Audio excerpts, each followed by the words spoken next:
But yeah, Chris, you also were a QFI, QTI, and OC Weapons Instructor on the Hawk T1. Can you tell us about this? I certainly was. So I finished my tornado time on my first tour in 2005 and then went back to Valley. So I struggled myself through Valley, as I mentioned before, as a student. And now here I am back on the instructor course. And this is going to be interesting. And actually, I found that really hard because Oh, the Hawk really? T1 is like a Cessna with a jet engine, right? So you've got no kit. You've got a paper map, which, it's a paper map, and a stopwatch, and that's it. So try not to get yourself lost in bad weather in Wales. So that's flying the aeroplane. Now we've got to teach it, which is pretty challenging. So I was posted to 19 Squadron as a tactics instructor, so QFI tactics instructor, QFI whatever, and my bread and butter, because I've just been 3 years on the front line flying around at low level, so my bread and butter should be simulated attack profile, so all the low level stuff with the students, all the planning side of that, and the hitting targets. And so I learned to be a QFI on that first, and also to basically fight to maneuver, so 1v1 combat. So that was my core, if you like. And then later on, I then learned to be air defence, an air defence instructor. So that's 2v1 combat. And then subsequently, I then ended up doing the Qualified Weapons Instructor course, which then allowed me to teach down the range. So I would teach the students to fire the gun, drop weapons off the jet, and then ultimately ended up teaching the staff to be QWIs. So it was an interesting journey. Again, the Hawk is a challenge, but in a different way to the Tornado. It's a very simple aircraft, and it's very easy to for example, get lost or not be on parameters, particularly in the range. Students, and certainly myself when I was learning, trying to get those parameters so you get a good weapons solution is pretty challenging in a Hawk. But no, it was great fun.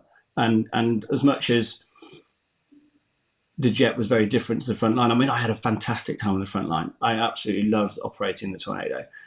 But actually going back to Valley and being able to be an instructor was, again, fantastic. It's a different skill set, but again, equally good fun and equally challenging. And did you choose to go into this role, or did someone suggest it and you're like, yeah, I'm up for it, or did you go for it like personally yourself? So I was actually nominated for the Tornado QI course, so the weapons instructor course at Lossiemouth. But I'd had such a good time on the front line, and I really wanted to go and fly a different airplane as well. I was trying to get exchange tours. I was trying to get out to the States at the end of my first tour to go and fly F-15, F-16. Timing wasn't really working out overly well for me there, but I wanted to go back and fly a different airplane. So the option for me really was go back to Valley as a QFI. Well, it's either that or 100 Squadron, really. I know if you remember, 100 Squadron used to do aggressive training in the UK, again, flying the Hawk. But of course, as soon as you volunteer to leave the force, RAF Manning are like, aha, a volunteer. Off you go then. So they kind of grabbed it with both hands, and next thing you know, I'm on a QFI course at Valley. Fortunately, it worked out really well, and I've really enjoyed it, as I mentioned before. But also, it was really good for me for my breadth, I think, because I was now back working with people that had flown the F3 or the Harrier or the Jaguar. And had I stayed on the Tornado force, as much as I loved it, it would have just been Tornado, Tornado, Tornado. So it was great to get back and meet a lot of the guys that I'd actually been through training with as well had come back as well. So that was great fun to be back in that environment. And how rewarding was it, like seeing students go to, progressing and to get what they wanted? That must have been really rewarding for yourself. Massively, massively. So I've done a reasonable amount of time at Valley. In fact, my penultimate job in the Air Force, I was OC 208 Squadron, and that was without doubt the best job I ever did in the Air Force. Oh, wow. And it wasn't to do with the flying; it was to do with the students, and the students and the staff on 208 Squadron were absolutely phenomenal. And I'd completely forgotten how hard that course was. When you're flying around in a jet, as I mentioned before, with a paper map and a stopwatch, and we're expecting them to hit targets within plus or minus 5 seconds. We're expecting them to be accurate, hit those numbers like 420 knots, those 4G turns, and it's all basic piloting skills. There's no kit to help you here other than, your hands and your brain. That's it. It's a real challenge. I mean, for example, the end of course check, which I always used to fly on with the students, so I could make sure that tick, you're good enough to go to the OCU now. The end of course check was just next level. So you're expecting a student who's got not a huge amount of hours on this aeroplane now to lead the plan. So I'm going to give you a problem. Here's a target. Here's some surface-to-air missile systems, and you've got an air threat. So I now need you to plan a suitable mission to go and execute that target. Okay, fine. So they're going to do all that. Then we're going to walk out to the airplane. So there's got to be 3 aircraft now. So you've got 2. He's leading, or they are leading 2 jets. So he's solo in his own jet with an instructor in the other jet, and then there's probably me that's going to bounce it. So I'm going to be the air threat. So I poke off and let them get airborne. They get airborne. And he's got to hit his target within plus or minus 5 seconds now. So and lead the formation. So I'm now going to become, a real annoyance to him, and I'm going to rock up and basically try and shoot him down. So that'll get him off track and get him off his timeline. They then have to recover their track and timeline again to hit the target within plus or minus 5 seconds.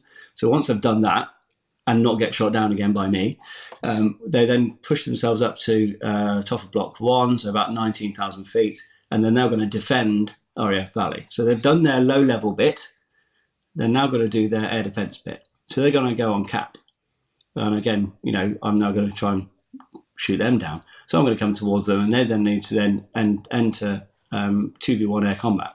So they've done, like I said before, they've done the low-level bit, the simulated attack profile, and the evasion. So that we've seen them do that, and as part of this composite sortie, he's now going to do air defence as well. So different skill set, different set of rules. So he's taken his evasion head off, he's put his AD cassette in, and he's basically going to try and make sure that I don't shoot them down, and they're going to shoot me down. So we're going to do 3 or 4 of those. Then, once we've done that, you've got jets all over the place by this point, of course, and we're running him out of fuel.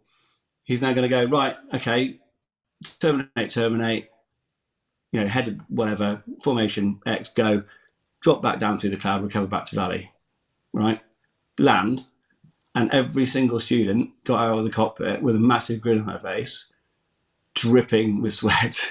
The mental gymnastics required to make that happen are incredible. And I remember coming back as the boss, and I had to do my own rework up back at the Hawk. And one of the first sorties I sat in on was one of these trips.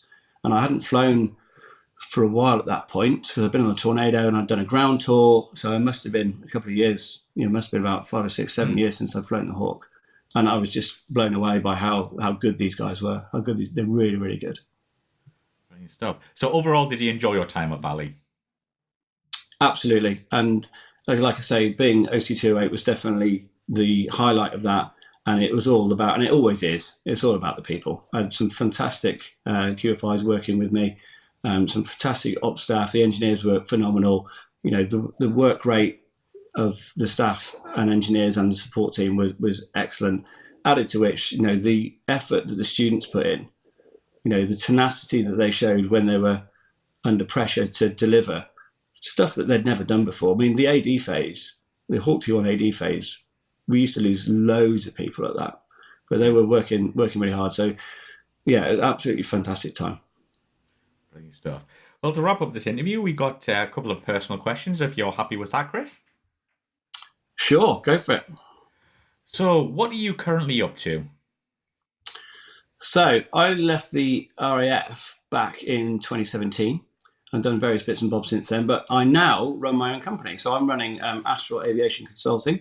You can find us at www.astralaviationconsulting.com. And what we do is we provide military and civil subject matter expertise to general, corporate, and commercial aviation, and across a range of different services such as general aviation safety, audits, compliance, human factors.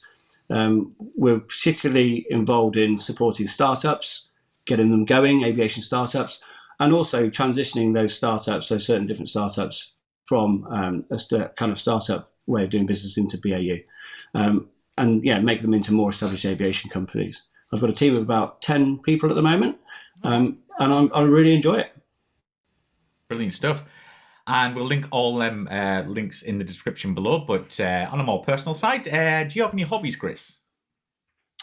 Well, I've got the obvious hobby, of course, which is flying. So as I mentioned before, I got my private pilot's license when I was 17. I actually regained it about 6 months ago, 6, 7 months ago now. And I'm predominantly so I could take my children flying. So I've got an 11-year-old and a 9-year-old, two boys, and that has been absolutely so rewarding. The 9-year-old absolutely loves it, and the 11-year-old as well. The 11-year-old is a little bit more reserved, but it transpires that now the 11-year-old really wants to potentially make flying a career. So that's quite inspirational. So I started flying again, which is great. I also run quite a bit. Run 4 marathons. I was going to do 5. I thought 5 would be the right number. 5's enough. But I recently met somebody who'd done 6. So now I've got to do 10. So now I've got to do 10 marathons. So that's another 6 I've got to do. So you can hold me to that one.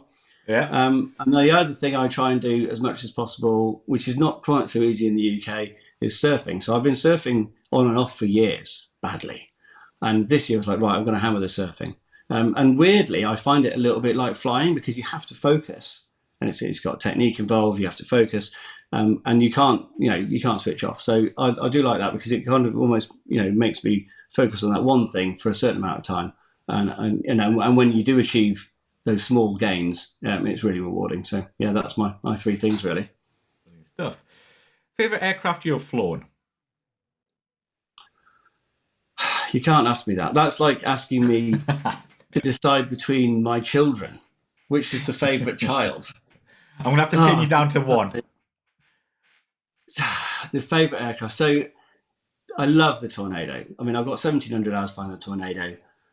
Some of the stuff that we did in it, it makes my hair stand on end. Night tanking, night level on GOGs, etc. Phenomenal.